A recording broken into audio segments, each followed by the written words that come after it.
definite. Right. So what I would do is I would show up either at bookings or I would talk to their parents so they could talk to them, and I would say, listen, this is what you're going to do. So for example, in that case, let's say in that case, he also had something on him, and the police just showed up and searched him without any reasonable suspicion, as you know is the standard in New York State, or without any probable cause, which is required by the Fourth Amendment of the Constitution to violate somebody's right to not necessarily privacy, but prevention from illegal search and seizure. So now this person, let's say, did have something on him. Let's say they had some type of drug paraphernalia on him, but they were searched illegally. Well, now the police come, they find it. They're not going to say, well, listen, we weren't supposed to search you, so we'll let you go. They're going to arrest him. Now that when he gets to court, the legal aid is going to say, listen, you're facing a year in jail. If you plead guilty, they'll give you an ACD, which is called an acquittal with a conditional discharge. That means that you're guilty, but they'll let you go, and if you don't get in trouble for the next year, then the charge goes away. So in other words, it comes off your record. So a lot of people take that thinking, oh, I want to go home, I want to see my family, I want to eat dinner, so okay, I'll take it. When in fact they shouldn't take it, because now it's on their record, and now if they apply for financial aid, they'll never get it, they'll never be able to pursue a higher education, and then now they end up becoming part of the problem, because now if they can't get a higher education, they can't get a better job, they get a bad job, they may not like it, they may be disgruntled every day, and they may do other things on the side to try to supplement that low income that they're getting. So what I would do is I would tell them, look, you need to file something like, for example, a MAP hearing. A MAP hearing occurs when the evidence is obtained illegally, or in any case, a lawyer can file for that, and it's a hearing to review the evidence and how it was obtained. I also tell them to file an omnibus motion, which is several motions in one, but the gist of it is to look at police conduct and how they came about getting this person in their grasp, so to speak, and arresting them, and what were the activities that occurred to get to that point. So once, you know, the assistant district attorneys hear this, they say, okay, they look at the case and they say, all right, well, you know what? The police were probably wrong in arresting this guy anyway. Let's drop the charges. Sometimes they don't. Sometimes they want to go to trial, and in that case, I try to advise them on which attorney would be best, and I also stay with them throughout the trial to translate basically the legal jargon that the attorney tells them. So you bring a lot to the table by going into the assembly. That's what I see. I believe so. I think see so. You're helping the youth. Absolutely. You're making them smarter, keeping them out of trouble. Trying. Which is a good thing. Absolutely. Because a lot of these communities, they don't stick together. They don't. And there's no word where people could find where they can go to someone and ask them about, like you're saying. Absolutely. The police, law, which I see that you're in it and you like it. I love it. So you can bring that straight to a kid and help him out a lot. There's got to be an intention in your mind that you want to do for your community. Like something special that you're going to bring and make these people want you to be their assembly. Or, like you say, there is no youth center. There is no senior center. Right. See, that's what we need in our community, where the youth could help the community with the seniors and make everybody come together. Sure. What is your intentions with that? Well, we do have senior centers, but they're not stay-over senior centers. In other words, the seniors don't necessarily live there. They go there to get lunch. Right, they go there to get lunch. There's different programs they offer. And then they go home. Right, and then they go home. So I definitely think that we need to improve on our services to seniors by providing housing. And in our district, we definitely need new senior housing. I'm actually working with a senior now. Her name is Ann. I won't say her last name for privacy, but she unfortunately does not fall into the minimum income bracket to qualify to get into senior housing, which one of the homes that we found there, which was in Flushing, not in the district, is $28,000 a year. Now, if you're 70 years old, you don't have a job, you're getting Social Security checks. Are you getting $28,000 a year? No. You're not getting $28,000 a year. No, this is what we're talking about. This is why there's a lot of people out there that need somebody that's going to help these people. Absolutely. And as an assembly person, I will fight my hardest to ensure that we can adjust that, and if it's necessary through legislation and making it illegal to have such minimum incomes when it comes compared to the income bracket that they're in, because I think it's totally ridiculous. There's no common sense in that. Who are we really hurting? We're not hurting ourselves. I mean, we're not hurting the government, we're hurting them. And that's the people that matter. These are people that don't have the opportunity to get a nice lavish apartment because they can't work those hours. They've worked their whole lives. They've dedicated themselves to paying taxes, to going to work, to raising a family, and now in their last final years here, we're gonna take the best years away from them by having them to go through all these problems of finding a roof to put over their head. That makes no sense. Absolutely no sense. Seniors, in my opinion, should not have to worry about when their next meal is going to be. They shouldn't have to worry about where they're going to sleep at night. And they sure as heck shouldn't have to worry about having to get a job to supplement the little income that they get. These are things that I think if we had a little bit more effective tax policies and a little bit more effective and accountable and transparent spending on the government level, especially on the state level, then I think that we can really alleviate these issues. You know, but unfortunately, we have legislators that don't take it that seriously, or maybe they have connections that maybe thwart them from speaking out so loud. I don't have any political connections. I have no endorsements. I have no unions backing me. I have zero to no money. None. No special interests, no corporations, no politicians. The only one I got is for my former boss, Assembly Member Adam Clayton Powell. So what does that mean? That means when I go to Albany, there's no strings pulling my moves. That means that what I want to do for the community and what the community wants me to do for them is what I'm going to do. And someone asked me before, well, you know, you got Shelley Silver, who's the Speaker of the Assembly. He's a powerful force in Albany. How are you going to deal with that? And I said, well, you know, we got 124,000 residents in the district. They're the ones who vote me into office every 2 years, and they will be the ones to vote me in 2014 once I win this election this year, not Shelley Silver. Right. So if Shelley doesn't like my ideas, that's fine. We can categorically agree to disagree. But the fact of the matter is that I will push for the best possible outcome in every instance for my community, because I live there too. Now, you've been there for 25 years, you said? Yes. In the same community? In the same Woodhaven community. So you were really born and raised there? Pretty much.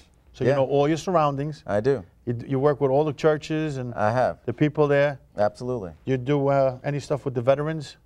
So I haven't done anything. I have friends who are veterans, but I haven't done anything per se in terms of veteran services. I do have a couple of friends that are veterans that I've helped actually get a job by helping them build their resume, helping them on how to do an interview, because some of these people come back and they've never had to experience those types of things. They were in the military. They didn't have to interview. They didn't have to fill out a resume. So they need help doing those things. And these are people that put their lives on the line to protect the values that you and I love about this country, to protect our freedoms, to protect the fact that we could be here right now today doing this interview. Absolutely. So how dare we say, well, you know, we're not going to help them. We should be providing every possible service we can to these people. These are a very special group of people that I think we owe a lot of gratitude and are in debt to a lot of respect to them, because it takes a lot to go out there and have bullets flying over your head and be able to make it home and actually make some change overseas in a place that you've never been to and never had to go before. I believe that 100%. You know, we do a lot of stuff with our communities where we want to make a better change for the people also in the community. Your outcome that you want for your community, like the better for your community, what do you see it needs? Well, I personally went out to collect petition signatures. I've been door knocking and going to train stops, and I talk to people and I ask them, you know, what do you think this community needs? What do you think can improve? I'm not going to pretend like I know everything. I may be a member of the community board and all these other civic organizations, but there are always things that are not mentioned there that may be really serious. So one major thing I hear a lot about is jobs. We need more jobs. There are a lot of people who are unemployed. Their unemployment insurance is about to run out, and they don't know what they're going to do. They got bills to pay. They've got kids to feed. They've got a house that they live in that they own. So they're scared that they're going to lose their house. They're scared they're not going to make their car payments. They're scared that their two kids are not going to be able to eat one day because they don't have the money to feed them. So one major thing that we have to fix, and we have to fix it now, is jobs. We have to stir the local economy. So I'm not just a man of talk, I'm a man of action. So one idea that I did have that I would definitely propose once I get into the assembly is a local buy card. So if you live, let's say, in Woodhaven, for example, you would get a card that shows that you're a local resident. You go to a store that participates in the program, because they have to participate. You go to a store with this card and you buy something that's $4.99. So normally with tax, it would come out to like $5.16 or something, let's say. But is it really $5.16 or is it really like $6? Because when you think about it, that change that you take, what are you going to do with it? In your mind, it's gone. It's money spent. Right. Even though you have it in your pocket, even though you might use it on a meter, you might buy some chips with it later on, the fact of the matter is, psychologically speaking, for most people, because not everybody's the same, you spent $6 on something that you thought was less than $5. So with the local buy card idea is that you go to the store, it's $4.99, it's $4.99. You don't pay the state tax. So that way you save that little bit of money. So that way now next time, instead of just buying one, you say, well, it's less than $5, I'll buy two, why not?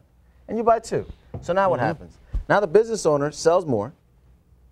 The money stays local because it's in the local business owner. Now the business grows. Well, if the business grows, what does he have to do? He has to hire more people. So now he hires some few local residents, because he's not going to hire people from Pennsylvania. He's going to hire people who live around the block, people who can get to work on time, people who know the area, people who know people who live in the area to come by. Right. Now these people come to work there. Now they start buying lunch locally because they got to eat, right? So now lunchtime comes, what do? They go across the street to the pizzeria. Now the pizza man is making more money because he's got more people around him to buy pizza. So now he's got to hire more people. And it's just a circle. It's a circle, and it keeps going like that. I want to go back to that card. Sure. What did you call it? A local buy card. A local buy card. It's still in the beta phase. All right, that's what I'm saying. Where did this come from? Like, who invented this buy card, or who's going to bring it to the table? I came up with the idea after, working in I worked in the Census Bureau, and I also worked in a real estate office and an insurance office, and I would see how business worked on the ground. And I would see that obviously it wasn't just the business owner who was making more money the more customers he got, it was also the employees, because now they have more business to deal with.